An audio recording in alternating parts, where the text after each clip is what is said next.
जोहार। आप सबने सोशल मीडिया के माध्यम से यहाँ प्रत्यक्ष रूप से सब कुछ देखा है और उसके बाद में उदयपुर के अलग अलग कोनों से, कोलंबर के अलग अलग कोनों से, प्रतापगढ़ के अलग अलग कोनों से और डूंगरपुर के अलग अलग क्षेत्र से तमाम जो साथी आज समर्थन करने आए हैं उनका मैं हृदय की गहराई से बहुत बहुत धन्यवाद करता हूँ। साथियों, आज एक आदिवासी विधेयक इस सरकार में सुरक्षित नहीं है, तब हम ये कह सकते हैं कि यहाँ की जनता, यहाँ का आदिवासी कैसे सुरक्षित महसूस कर पाएगा। आप सबको मैं बताना चाह रहा हूँ कि पिछले दिनों एक ऑडियो वायरल हुआ था और ये कहा जाता है कि इन बाप के जो नेता हैं इनको मारो, इनके घर जला दो। उसके बाद निरंतर आदिवासियों के साथ अत्याचार बढ़ता जा रहा है। उसके बाद से अलग अलग तरीके की साजिशें रची जा रही है। उसके बाद से आदिवासी को अपमानित किया जा रहा है। मैं क्षेत्र का विधायक होने के नाते मेरी विधानसभा के अंदर जो कार्यक्रम होता है बकायदा कार्ड रिपोर्ट के पीछे चिपका रखा है। यह प्रशासन को बता रखा है, यह अंधी गूंगी बहरी सरकार को बता रखा है। उसके बाद कहते हैं कि बिन बुलाए आए हो, इतना फिर से अपमान करते हैं। उसके बाद में उस कार्यक्रम में जाने के बाद में 2 दिन पहले पुलिस प्रशासन को प्रोटेक्शन मांगने के लिए कहता हो कि मेरे साथ गलत हो सकता है। यहाँ के लोगों द्वारा पूर्व में भी, वहाँ के भाजपा के गुंडों द्वारा पूर्व में भी 9 अगस्त के कार्यक्रम में हमारे ऊपर लाठियां बरसाई थी, पत्थर मारे थे, तब भी हमने चेतावनी दी थी। उसके बाद में हम चुनाव के प्रचार में गए थे, तब भी इन लोगों ने हमारे साथ में हाथापाई की थी। हमको अंदेशा था, इसलिए प्रशासन से अवगत कराया था, लेकिन मेरी आंखों के सामने मैं चिल्लाता रहा, ये मेरे जिलाध्यक्ष है, मैं चिल्लाता रहा, ये मेरे कार्यकर्ता है, इनको मार रहे हैं, आप उनको बचा लीजिए, लेकिन कोई बचाने नहीं आता है। उनकी आंखों के सामने दौड़ दौड़ के गाली गलौज की जा रही है, वो वीडियो में भी दिख रहा है। प्रत्यक्ष यहाँ का DYSP गवाह है, फिर कह रहे सबूत चाहिए।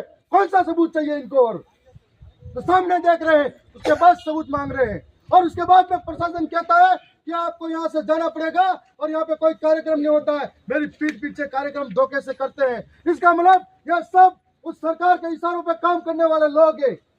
इसका मतलब सबके सब गुनहगार हैं। मैं इस मांग के साथ में 2 दिन धरने पर बैठा हूँ और 2 दिन धरने पर बैठने के बाद में यह कलेक्टर इसलिए आया हो कि जब तक मांगे पूरी नहीं होती है इसी सड़क पे 5 साल हो जाए तो भी सोऊंगा। और 3 दिन हो गए, आपने देखा होगा लसाड़िया के अंदर इनको तब कोई जांच की जरूरत नहीं पड़ी थी। कोई प्रतिमा के माला डालने पर 1 घंटे में आदेश लेके आ जाते हैं इनको निलंबित करने का। कभी कोई छोटी मोटी बात करता है तो अहमदाबाद में जाके उठा के ले आते, तब कहते हैं कानून के हाथ लंबे हैं, इनकी नजर लंबी है। आज कहाँ गई इनकी नजरें, इनके हाथ लंबे कहाँ गए? ये बात हम पूछना चाहते हैं कि झूठे और भ्रम फैलाने वाली बातें हमारे सामने नहीं होनी चाहिए। मैं आज सीधे तरीके से हम लोग ज्ञापन देने जा रहे थे, हमको रोका, कौन सा आदेश के तहत रोका गया, यह हम आपसे पूछना चाहते हैं। आज ज्ञापन देने के लिए आए हैं, मैं नहीं जाऊंगा यहाँ से आगे, लेकिन हमको रोका तो किस आदेश के तहत रोका?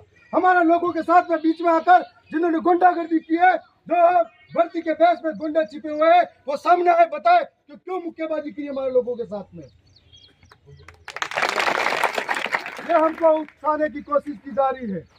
आज सरकार के सामने हम लड़ रहे हैं, हमारे लोगों के सामने सरकार को सोचना चाहिए किस तरीके से हमारे क्षेत्र के अंदर शिक्षा की व्यवस्था चरमराई हुई है। सोचना चाहिए कि किस व्यवस्था के अंदर हमारे चिकित्सा की व्यवस्था कैसी चरमरा रही है। जब प्रतापगढ़ के वीडियो देखते हो आप लोग, बांसवाड़ा के वीडियो देखते हो आप लोग, यहाँ पर आदिवासियों के साथ में क्या दयनीय स्थिति है, तो अपनी पेट की भूख मिटाने के लिए अपनी औलाद को बेच देते हैं। ये सरकार को सोचना चाहिए, यहाँ की स्थिति ऐसी बनी हुई है।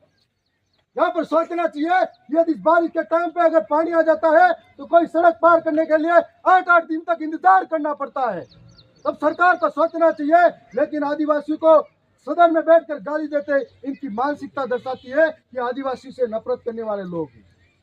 और आज इनको हजम नहीं हो रहा है कि एक आदिवासी विधायक जीत कर जाता है, जब संविधान की बात करता है, हक अधिकार की बात करता है, 5वीं अनुसूची की बात करता है, शिक्षा की बात करता है, तब उनको हजम नहीं होती है। और ये बात आज इनको इसलिए भी हजम नहीं हो रही है कि यहाँ का एक एक नौजवान जागरूक हो गया है। यहाँ का एक एक नौजवान एक एक वोट की कीमत पूछता है। यहाँ का एक एक नौजवान सरकार से हिसाब मांगता है। यहाँ का एक एक नौजवान सरकार से लड़ने के लिए तैयार बैठा है। तब इनको हजम नहीं हो रहा है, तब रोज षड्यंत्र हो रहे हैं और रोज इस तरह से अपमानित करने वाले काम हो रहे हैं। पिछले दिनों मेरे साथी के साथ में बांसवाड़ा बागीदोरा के अंदर भी पत्थरों से हमला हुआ था। मैं यह पूछना चाहता हूँ कि अगर मेरे विधानसभा में मैं सुरक्षित नहीं हो तो इन गुंडों से मेरी जनता कैसे सुरक्षित हो सकती है। आज मैं यही मांग कर रहा हूँ कि आपने झूठा दिखावा कर लिया कि 2 दिनों को पकड़ के लाए, उनके मेहमान ही जैसे खाना बाहर से ला के दे रहे हो, उनके मेहमान बना के लाए हो, जैसे थाने के अंदर मोबाइल चलवा रहे हो, तो कौन सी सजा दे रहे हो? हमको बेवकूफ बनाते हो। मेरा अपमान नहीं किया है, दरियावत की 2.5 लाख जनता का अपमान किया है और ये बदला लेने के लिए हम बैठे हैं। जितने भी लोग इसमें शामिल हैं वो सस्पेंड नहीं होते हैं। जितने भी लोग अपराधी हैं वीडियो में सरेआम दिख रहे हैं और नेताओं के गाड़ी में रोज घूम रहे हैं, अगर वो पकड़ में नहीं आते हैं तब तक मेरी तरफ से ये ऐलान है यहाँ पर कि मैं इसी सड़क पे सोऊंगा, चाहे बारिश हो चाहे कोई भी मौसम हो, मरूंगा जीऊंगा। ये शासन प्रशासन की जिम्मेदारी है, राजस्थान सरकार की जिम्मेदारी है।